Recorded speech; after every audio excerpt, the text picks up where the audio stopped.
So I absolutely love the Waldorf educational philosophy and realized recently that I have not featured too many Waldorf education entrepreneurs on the podcast. So I happened to be Googling a few weeks ago Waldorf Microschools, and up popped Jennifer Kempen's waldorfmicroschool.com, brand new Waldorf Microschool, Falcha Microschool in Pennsylvania, just outside of Philadelphia in King of Prussia. So I reached out to Jennifer. Turned out we were already connected on Instagram and saw what she was doing there, and just so thrilled that Jennifer was able to come on the podcast and talk about her journey to education entrepreneurship and more about the Waldorf educational philosophy.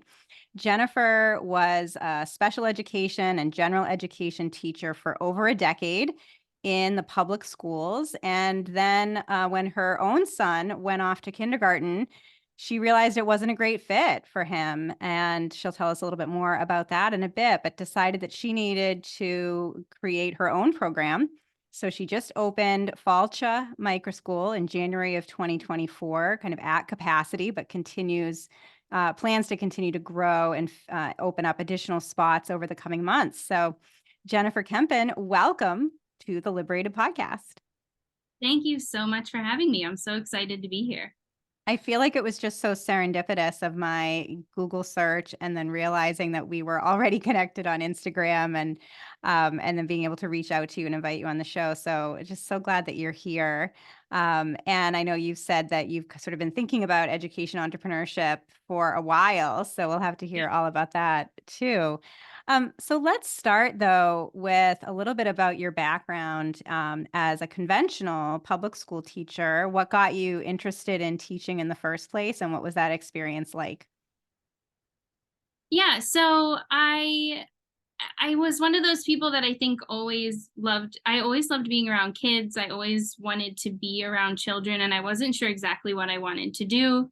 And eventually that morphed into, okay, I think I want to be a teacher. I was lucky enough in high school, we had when I was a junior and a senior, I got to go to like local elementary schools and be a mentor as one of my electives. And then we also could work with the special ed classes in our school.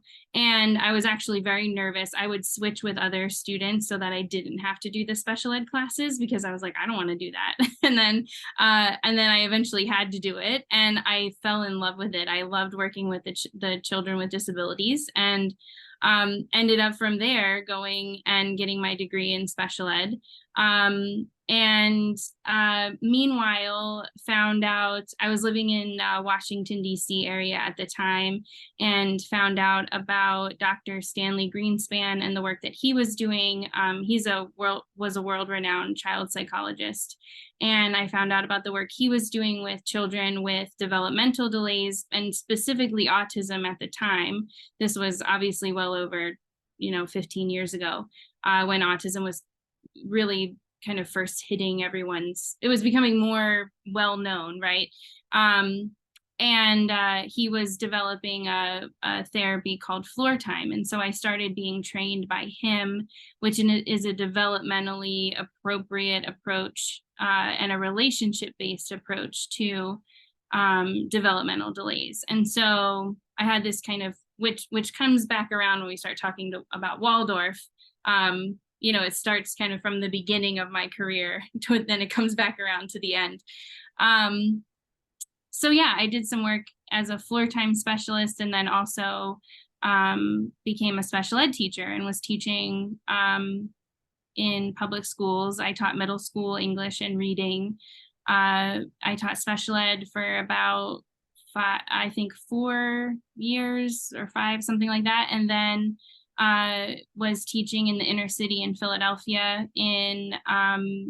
I was teaching in the gen ed classroom, but a lot of students, because it was in the inner city in lower income areas, a lot of students were coming in reading at a 3rd grade reading level in 7th grade. And so I was utilizing the skills I had in working with struggling readers in those gen ed classrooms.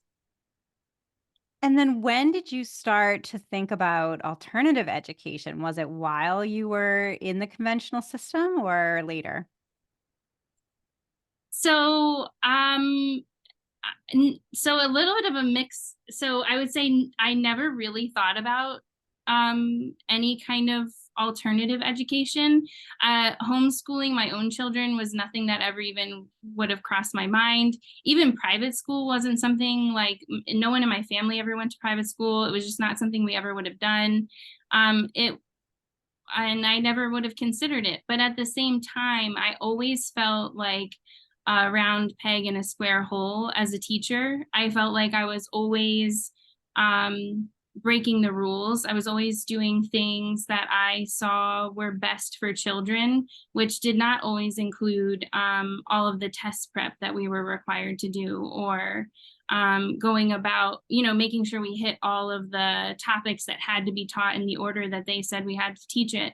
And and so every place that I was teaching in, it always felt like I would have an administrator who really appreciated my approach, and I would have really good test scores, or I would do really well as a teacher, but then the next administrator would come in and go, oh no, we want someone who follows the rules and does what, checks all the boxes, and they wouldn't care necessarily so much about the results that I produced. And so in that sense, I always had this unease as a teacher of like, I just don't quite fit and I don't know what the other option is. Um, you would think from there I would have thought of alternative education, but for some reason it just was not inside of my um like my sphere of understanding. And I think a lot of parents have that experience of that, like we just have never been exposed to it, so we don't even consider it. And so that didn't happen until I became a mom, until I had my son. I have one son and he's now 8. Um, but when he was born, I started to go, I can't be the inner city school teacher working, 12-hour days that I was working and be the mom that I want to be. So all of a sudden, being the teacher I wanted to be wasn't really quite possible. And then as he got older and I watched him, he's very sensitive and really bright. Um, but he doesn't quite fit in the way that he's expected to fit in a regular school setting. And so we put him into a small private school, which again was kind of like a new thing for, some family members were a little surprised that we were doing private school because nobody ever really did that before. It seems silly looking back now because we've made a lot of leaps since then, obviously. But he was in a small little school, and we did that because he just really couldn't handle the larger groups and the really harsh expectations of public school. But even in that environment, there we had he was being bullied, and we had issues with the administration not really believing us and starting to say that he was had attention issues and had all these issues, when really he was a child who was stressed and under stress and who wasn't getting support. And that went on for a little while because we couldn't, there's only so much we could figure out. We couldn't figure out what was going on. When you have a young guy like that, he couldn't tell us everything. And eventually, we were back and forth with the school enough that I was like, we can't do this anymore. And I pulled him out of school. But even at that time, I thought it was going to just be for a short time till I found the right school for him.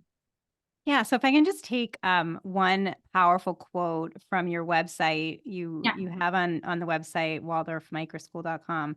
As my son entered kindergarten, I observed a concerning shift, a decline in his joy for learning, which dimmed the spark in his eyes. I wonder if you can talk a little bit more about that. Like what were you seeing? Yeah. So, when he was in pre-K, he had an amazing teacher, and they were outside a lot in the dirt, and there were not high expectations on them as to like being sitting and like writing and all these academic things, right? And he could just learn, and he was so excited to go to school and show them this thing he did, or come home and tell me about this this dinosaur fact he learned, right? And then he got into kindergarten, and all of a sudden he didn't want to go to school. Like, it was hard to get him up in the morning. And and then I And would this pick him was up, still at the private school, Jennifer? yeah, Was this at the it same was school. the little Yeah. private school? Yeah. Yeah, and I would pick him up from school, and he would cry the whole way home from school. And being someone who has worked with children my whole life, I'm like researching like crazy, and I'm like, what do I need to do to help my kid? And a lot of parents and a lot of even professionals talk about that, like the letdown after school of kids who have held it together all day and then they cry all the way home. And not to belittle anyone, but a lot of specialists will say, that's normal. That's normal that kids cry on their way home from school. They've been holding it together all day and they feel safe with you. And for me, it was just like, oh, that every day, like my 5-year-old is unconsolable on his way home from school and he can't give me words for what's happening. Like, it just felt wrong. Like, when he wasn't like that when he was 4 and 3. And so it was those kinds of things. Or he would start to write, he was so excited to start showing me how he could write letters. And then all of a sudden he didn't want to write them anymore. Like, he didn't want to because they weren't perfect or he couldn't do them well enough. And things like that, where it was that excitement over learning was gone, and it was this fear over learning or this negative energy around learning. But that So seems so unnecessary to me. yeah. So then what happened next for you from sort of seeing that again, like that spark of joy for learning become gradually dimmed? What happened next? Yeah, so I had left teaching right around the same time, and I had started doing I was figuring out what I was going to do because I needed to be around more to support him, but I also needed to make money to support myself. um and so I was doing some operations work for small businesses, and I pulled him out of school and I started homeschooling him, but again, I was like, only for a few weeks I was going to do it till we got him into another private school that was better. That was the plan. And then the more I started talking to other schools, I would take him in even for an interview, and he was just, that same fear of school came with us to that next school. So even if the next school was going to be better, that bully wasn't there, or different administrators, different teachers, he was bringing the same trauma with him. And And I he was was 5 or 6 at this point. I mean, he's little, yeah, right? he's like 6 or 7 at this time. Yeah. Wow. And I was like, and I was watching it, right? And I was like, this is his whole, and I teach 13-year-olds, right? And I could see the 13-year-old in this 7-year-old, right? I could see the trajectory of his education. And I obviously can't see the future. It could go a lot of ways, but I could see how they end up the way they end up when they get to me, which is like, by the time they're in 7th grade, they are like so jaded about school, and they're too cool for school and all this, all that kind of stuff. And so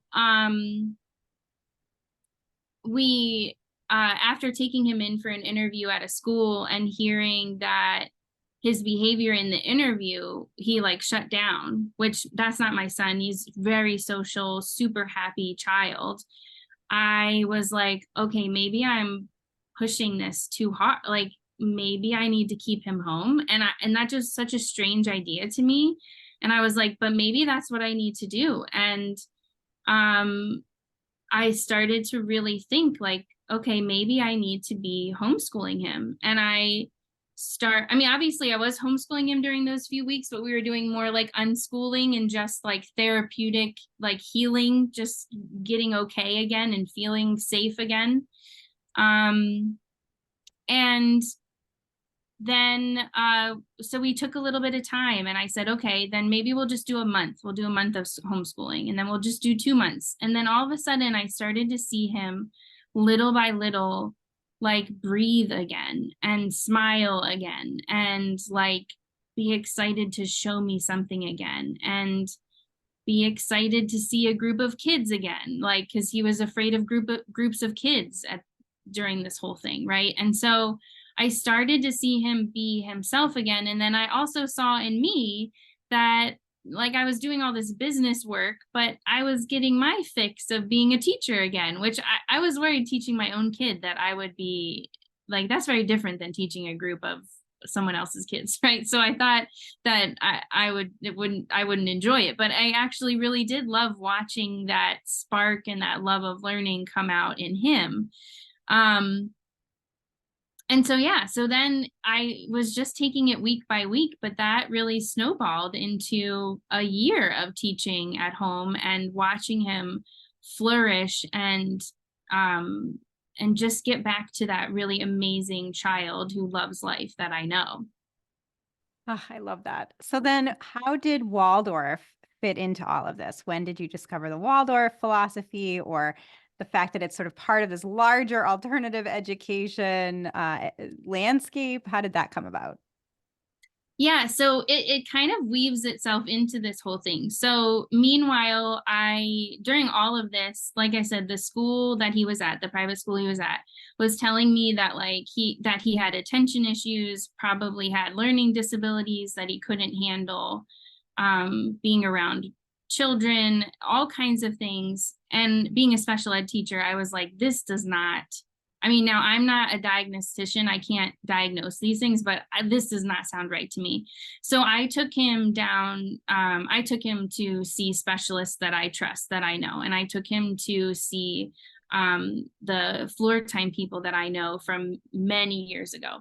And when I was talking to them, they were saying that they really value the Waldorf approach nowadays, which when I first was working with them, we didn't have a school that we recommended when I worked with them because we didn't have a philosophy that we felt really supported children's developmental needs and abilities. And so to hear them say that they were now recommending the Waldorf schools in their area made that perked my ears up and made me go, that's a pretty big endorsement in my opinion.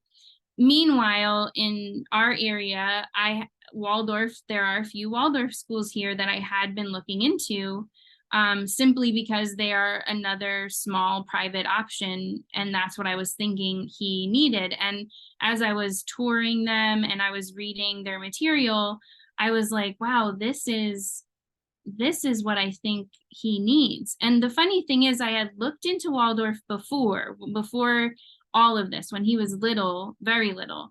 And I'll be honest, I was like, oh, this is too sterile for him, or I don't think I like this, because well, you may not know, but the walls can be very plain, and like when you go into the schools, it can be all very like wood and earthen and very like calming, and as beautiful as that can be, I thought it wasn't like exciting enough. Whereas there's other private schools you can go to where it's like almost like going to like a summer camp, right? Like there's all this outdoor stuff and there's like all these electives and these options, and that's more what I thought I wanted for my child, was that option. But now that I know my child, right? Back then he was just this little tiny thing. I didn't know who he was going to grow to be. But now as I watch him, I see like, oh no, he's a child who needs that calm and that space to go deep. He's a very deep thinker, but if you give him a million options, he's going to be distracted by all of this stuff. And so I was attracted to the Waldorf method, now looking for a new school for him. So at this time, I'm hearing it from the specialist that I trust, and I'm looking at it. But then I was like, okay, but I'm going to be homeschooling him. I don't know what I'm going to do. And I actually was speaking to an admissions director at one of the Waldorf schools. And she said, do you want to come in for an interview? And I said, honestly, I don't think so. I think we need some time to heal. And I really appreciate the time you spent with us, but I don't think this is appropriate for us. And she was really fantastic. She said to me, there are families that homeschool Waldorf and then come back to us in the future. And I was like, oh, I don't know. I didn't think of that, but okay. And that's when I started going down a rabbit hole that's now been over a year of, even today, I'm reading a book about Waldorf. I'm constantly learning more and have fallen so in love with it. Yes. So tell us about what attracts you to the Waldorf education philosophy. You've already talked about the sort of natural materials and that earthen, kind of feel of the spaces. Tell us a little bit more about what you love about it. Yeah. Well, I think the biggest thing that I love about it is that from my education standpoint and all that I've learned about children and what they need is the developmentally appropriate approach. So, one of the things that I always had a hard time with, even before I had my own son, is how much we're pushing children in the public schools to be reading by the end of kindergarten. They need to be reading, right? And there's or and then your child is behind if they're not reading, and then by first grade they need to really be reading more. And developmentally it's really not appropriate for children to be reading by kindergarten. Like, they shouldn't be. They should be. And when you spend a lot of time, there's so many programs out there where you can have, I see it on Instagram all the time, like you can have your 2-year-old doing flashcards and reading the flashcards. And when you can have your child do a lot of different things, but when you spend time doing something that isn't naturally appropriate for their developmental stage, you actually take from what the brain is supposed to be doing. And that later comes out in other ways, right? So maybe they're supposed to be developing their sensory system, but instead they're now developing some part of their language system that they weren't supposed to be. So now later in life, they have attention issues because their sensory system isn't fully developed, right? There are implications to brushing these skills. It's not just like, oh, look, isn't it amazing that my kindergartner can read a whole chapter book, right? That might be something that you can show off, but in the long run, it's not necessarily good for children. And so that's something that has always been, I mean, obviously I'm using reading as one example, but there's so many examples of that in our society today. And that's something that's always bothered me about education, about our society, about schooling. And in Waldorf, I found that it slows everything down to what is appropriate for the child's age. So reading starts in first grade, and it really doesn't pick up to being like a full, like a where you're expecting them to be able to read independently until third or fourth grade. And there's been a lot of studies that have been done on Waldorf schools. These children do not end up behind. Like, when you actually test them in high school, they are doing just fine and sometimes ahead of other children, right? So it does not put them at a disadvantage. But we're not rushing them through their early childhood. We're letting them take time to unfold at the rate that they're meant to, and we're giving them a chance to be the children that they're supposed to be and explore the world at their own rate.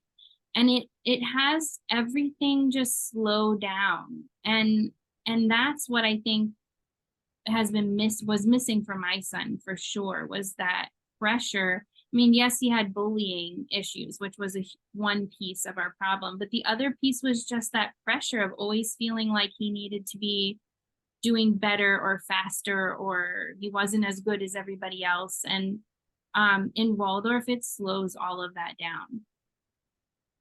Oh, great. Okay, so you fall in love with Waldorf. You said it's been about kind of a year of entrepreneurial planning and then launch. So last spring was when you decided to open a micro school, or you just thought, I'm going to weave Waldorf into our homeschooling? I guess what was happening last spring? So a year ago, when we started homeschooling, we did a few months of just like unschooling, and then we jumped into Waldorf. And then so it was about a year of Waldorf homeschooling. And then this winter, I mean this year, so for a long time, it's been years probably in my mind that I would love to open my own school. And where And did that come from? Do you know? Like, what was I it that you, yeah. been that itch of like, none of this feels right. Like none of this feels good, you know? I think it's the itch of that. And I just didn't know that it was feasible. I didn't know that micro schools were a thing. I didn't want to start a private school or my own public school because that was just more of the same when it comes to all the red tape and the requirements and the oversight. Um, and that, so I think it's been there for a very long time that I would love to have started my own school, but I just didn't want to do it in that fashion. So when I found out about micro schools was probably around when I was learning more about homeschooling, probably, you know, when I started homeschooling him. And that's when it started to kind of get into my brain, like, you know, I'm doing this operations work for small businesses, but this is not what I really want to be doing. You know, I would love to be working with kids again. Um, and then and then watching him flourish, it just became more and more obvious. And I had a few projects end at the same time. When it came to my operations work, I had been listening to your podcast and hearing about people's success one after the other. And it was kind of like the universe was saying it's time, because I could have gone after some more operations work if I had wanted to.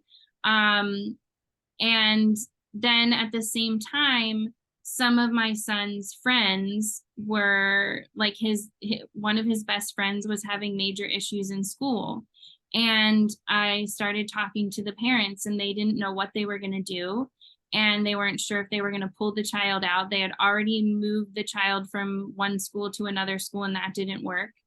And I was like, I can do this. I could teach this child, you know. And in the end, actually, that family ended up doing something totally different. But that was when I went, oh, I could do this. There's no reason why.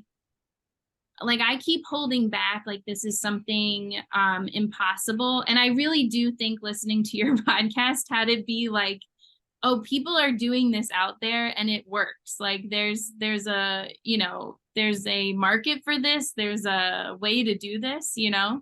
Um, and so yeah, so I had some contracts end, and then I just said, okay, I'm going to do this. And I actually started marketing the week after Thanksgiving, and I filled by the first week of January.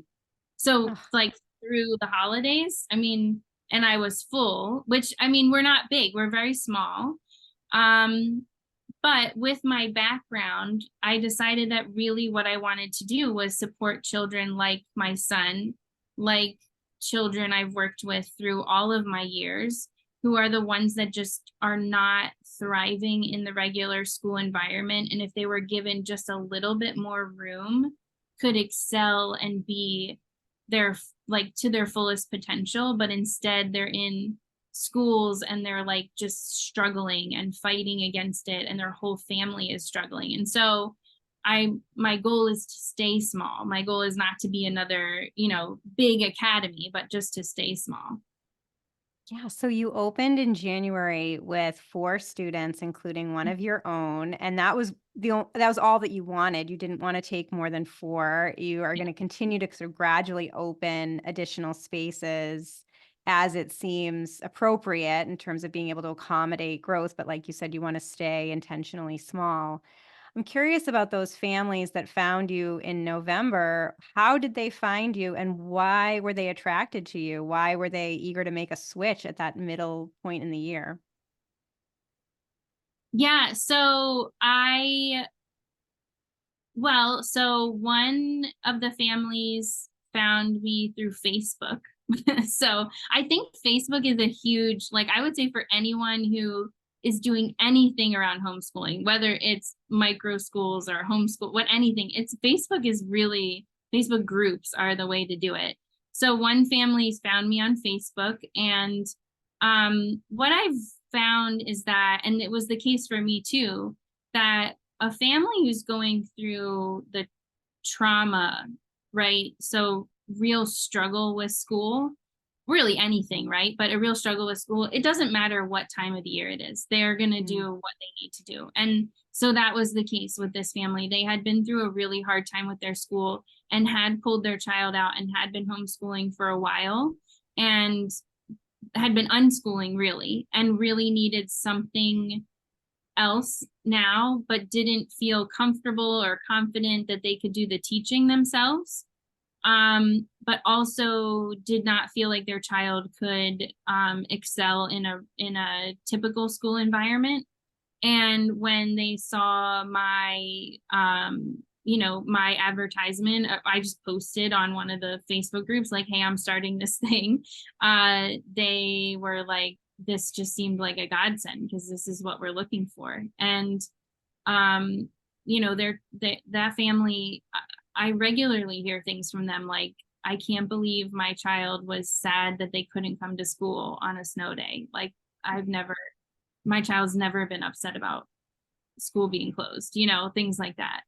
And so it's just been amazing watching them. But yeah, so Facebook, another one. Can I just ask you about a little bit more Yeah. about Facebook? So you said Facebook groups, like are these homeschooling groups, parenting groups?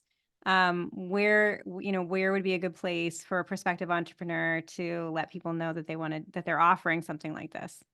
Yeah, so both, I would say.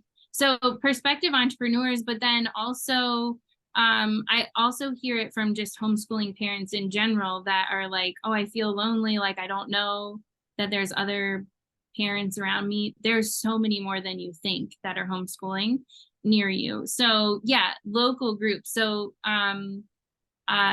basically just like King of Prussia moms, right? So I live not too far from King of Prussia, or I live not too far from an area called the Main Line. So mainline moms, but then also, so there's a group for each one of those, but then there's also like mainline homeschooling moms, right? So I'm in that group too. Or like, there's different towns that have this like, or Montgomery County homeschoolers or something like that. So I don't know, there's probably 10 or 15 Facebook groups alone that cover, a 20-minute drive around me. Now I live near Philadelphia, so we're in a big metropolitan area, but even so, when you're talking about like if we get further out in Pennsylvania, there's still a lot of like when you get more out into like the countryside of Pennsylvania, there's still a lot of groups. I see them all the time and they're very active and people are sharing resources, wanting to hear about things.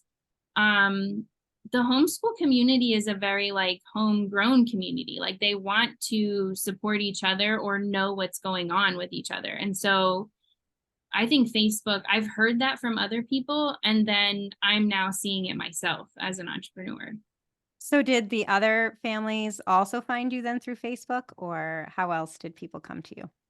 Yeah, so Facebook, and then the other way is there is an outdoor education group here in Philadelphia. There's a group in Philadelphia and they have one in California too. Here it's called Coyote Tracks, and then I think it's called Fox Walkers or something like that in California. But they do outdoor education and it's really cool. They have a homeschool group or homeschool hours. So every Wednesday, our kids go during the day. And for us here, it's from, 10 to 2 or something like that. And then they also have another day of the week that kids can go. And so those are homeschool families, obviously, if their kids are going in the middle of the day. And so I just shared with one of the moms about it. And then she was like, oh my gosh, actually, this is exactly what I need. Right. And so then she ended up sending her 2 boys here too. And so that's been an amazing experience also. And then now we're, partnering some with them because my one thing I didn't say is my program is part-time. It's not a full-time program. So kids are here with me Monday, Tuesday, and Thursday. Partially because I love that outdoor program. They spend the whole day outdoors, rain, snow, shine. and they learn so many valuable things, but also it gives me a day off so that I can do what I need to do.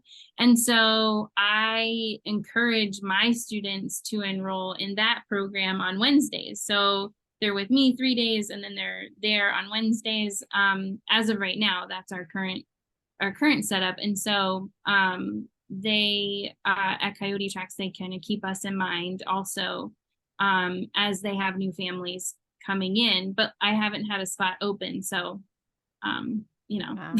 Yeah, but building those relationships with key community partners who are kind of aligned with you on your educational philosophy and mission. I think that's such a great tip. And so you also were saying that you had this experience in operations. So you already had this sort of business mindset, maybe more than a typical public school teacher who might be leaving the classroom to launch a micro school. You were kind of doing this operations work, so already had that kind of business savviness. So what was it like actually becoming a small business? I assume you're running this out of your home, so it's sort of a Yep. home-based business. But what was that startup process like for you? Yeah, so I do have to say, like, that is something that was really valuable, is that I've worked now for a handful of online entrepreneurs. So I got to see what some things that work and don't work. So that really helped. Um, so I had some idea of what's going on, but honestly, I think really what helps is that it helps you see that it's really not that scary or complicated. I think it's only as complicated as you make it. And so yeah, and I guess it varies some state by state, but even so, I've worked with clients in California and in other states. And so there was applying for my LLC, and then there was looking into things like insurance because I do have kids here in my house and stuff like that. But um really what I've learned in working with entrepreneurs, and what my recommendation would be for education entrepreneurs, is keep it as simple as possible. Is don't add any bells and whistles. You don't need bells and whistles until you need them, and when you need them, you Mhm. add it. But and I think that is really the lesson that I learned from my operations work, that has been invaluable for me now, being the one that's the entrepreneur and running the business. And it seems like where you're running this small out of your home to begin with, there aren't that many startup costs, right? Was that your experience in January too? Maybe you have to pay a little bit more for insurance, set up the LLC, but ballpark, how much would it take for someone to kind of launch something like this? Not much at all. And insurance is really not much. It's something you can just tack on to like your homeowner's insurance. It's really not, it's a couple $100 a year. It's not a lot. Um, an LLC is a couple $100, and that's really it. I mean, it's a materials for kids. That's Yeah. probably my biggest expense. Also, I just like love what I'm doing. So then I always am buying like little things to do with them. I think that's probably the bigger thing. But that's also something that you work in depending on, I mean, it depends on everyone's program, but because mine is small and very individualized, and mine does have a level of a therapeutic sense to it, right? So I have a high level of expertise, and I'm working with families. Like there's a lot of people that that you interview, or there's a lot of groups where, and we even have one. We have a co-op near here, right? It's very inexpensive for families to go, and there's a ton of kids that are there, right? And so mine is a very different experience. Is Mm. very high touch, and I take kids that have higher needs than a typical situation, right? So anyway, all that to say, that kind of went on off on a tangent there, but all that to say, I can include that in part of what I do, right? So there's the tuition, but then there's the cost of like having kids, the supplies for when they start, right? So that's not on me. Now, that's also a benefit of Waldorf. Is Waldorf, some of the materials are on the more expensive side to start if you're going to go for the good quality things. but they last for forever, right? So, the colored pencils or the crayons that we started with a year ago still look brand new because they're very high quality ones. And I can use the same ones for a group of, 4 kids that I use for one kid. And there's no wear and tear on them because they're good quality. But in Waldorf, there's no textbooks. Children create their own kind of quote unquote textbooks. They're actually writing and drawing pictures of what they've learned as they go, which is something that I love. It's really beautiful. Waldorf includes art really in every aspect of what they do. Mm. Um, and so even that, I'm not buying textbooks or worksheets or workbooks. I'm not printing worksheets. Yeah, so startup costs were small, really. And I Yeah. mean, I think I didn't have my first few families pay for supplies for their kids, although it is written into my contract that they do pay for that. I didn't have them do that. Um, uh, but I could, right? And then it would have really been no cost at all on me. Yeah, and you mentioned that you are serving a higher need student population, with, again, all of your training and expertise in this area too. It says on your website your tuition is 1,300 a month. Mhm. That would be for those 3 kind of full-time days. And obviously parents are eager for that. You have numerous parents who have been inquiring. You're going to open up slots little by little, including, I think you said in March, another slot will open that's already going to be filled. So I guess sort of 2 questions. One, as an entrepreneur, is this financially sustainable for you now, or will it be soon? Do you see that pathway? And then 2, I guess, what is the growth strategy going forward? Yeah, so that second question is the big question. That I don't really know. That's what everybody asks me, and I don't really know the question. So as for is it financially sustainable? Yes, it is. It's uh when yes, it is sustainable, especially with it being in my house, and it is low over, I mean, really next to no overhead, honestly. So I think as we add 2 more children, the plan is to add 2 more spots by the start of next school year. So one for this summer and then another spot starting next school year. Then I can take on a little bit of help during a little, there's the chunk of our day where we do main lesson. That's when each grade gets taught their own lesson. That's when I need a little bit of help. At that point I would have more children. When I'd have 6 kids, I would need a little bit more help. So but yeah, I mean, it is financially sustainable, and in the end I'll be making more than I did as a teacher, which, you know is saying something. I mean, teachers don't get paid that great, so it's kind of, that's not I don't know, that's a good thing or a bad thing, but I'll be making more than I did as a teacher. um and then as for the long-term goal, I don't actually know what it is. I love this. I love every minute of it, really. And I didn't, as a teacher, I couldn't say that as a teacher in the public school. It was like I grit my teeth through most of it for the parts that I just so loved. But this is like, I love every minute of it. This, I have parents calling me on a Wednesday with something that they're struggling with and they want to run past me, and I can coach them through it and support them through that. Right. Like, I'm giving this like holistic support to families, and I'm using the expertise that I have. But is that something that I can duplicate? Like, can I just start hiring teachers? Not that there isn't anyone that can do what I do, but I don't know. Like, I really don't know. Um, Plus, I really love having it in my home because like I said, most of these children have had some kind of school trauma. And I think having it in our house is really takes away that aspect of going to school, because it really isn't like school. Um, and also having it small is part of what has it work, because these children do get a lot of individual attention, and they don't have that. It's not intimidating coming into a group of friends, a group of 6 friends or 4 friends or 5 friends, right?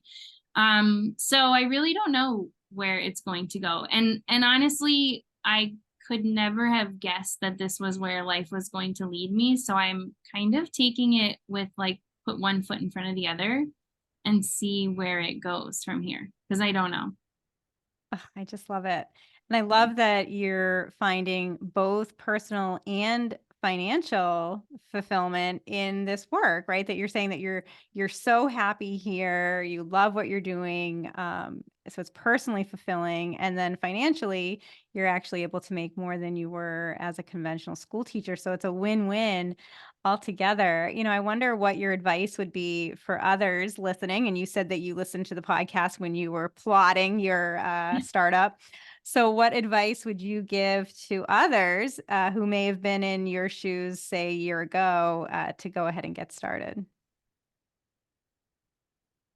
Well, I think the things we've talked about, I mean, it really is the case that this is um I opened my doors and I didn't have a clue. I think as every entrepreneur, it's like you're scared. You put your first advertisement out there and you're like, what if no kid signs up, right? And then I was full, right? As soon as I had enough time to breathe that worry, I was full. And then I'm going to open up this next spot. And I really, at this point, I'm pretty sure that'll be full pretty quickly. And then I'll open up one more spot and then that one will be full, right? I that's with very minimal effort. I don't have like a marketing budget. We're talking about Facebook groups, right? And talking to parents. I'm not, doing anything huge here. So it is really the case that people are unhappy with education. And I think and you've talked about this on your podcast many times, the issue is getting the information out there to parents. But that's just talking to people, and we can all do that. We can all just be talking to people. And so yeah, so I would say if this is something that someone wants to do and this is really on their heart to do this, then do it. It works. It's what people want. It's what people are looking for. People want flexibility and options. And then keeping it simple, like I said before, from a business standpoint, just keep your business simple. Don't get complicated. It's unnecessary. Yeah. Yeah. Especially in that early stage, too. Starting off small and simple. And then, like you said, sort of seeing where it goes, being open to that, but don't feel like you have to do something really complicated and big at the beginning. I think that's such great advice. So Yeah. Jennifer, if my listeners and viewers want to learn more about your microschool, Falcha Microschool, and actually tell us what Falcha means. Yeah, sure. So falcha is a Gaelic word. So it's an Irish Gaelic word, and it means welcome or joy. Mm. And I have a whole blog post about this, but when I was picking a name for the micro school, for some reason this word just kept coming up for me over and over, and I thought, oh, it's too hard to pronounce, it's too hard to spell, people aren't gonna, it's not a good name and all that. But then really in the end, I want children to feel at home. I want families to feel at home. I want them to feel joy again. And my family is very Irish, and I've spent a lot of time in Ireland. And when we are at an Irish gathering, family gathering, like there's so much joy and so much warmth and welcome. And that's what I want people to feel when they come here. And so I went for it, even though it's a word that people may not know. I went for it anyway. So yeah, Falcha Micro School. But yeah, we are Waldorf Microschool .com. So I kept that easy with the the website. Very easy. You're also on Instagram. I'd encourage everyone to go check out the work that you're doing. Jennifer Kempen, best wishes to you. And thank you so much for being on the Liberated podcast. Thank you so much.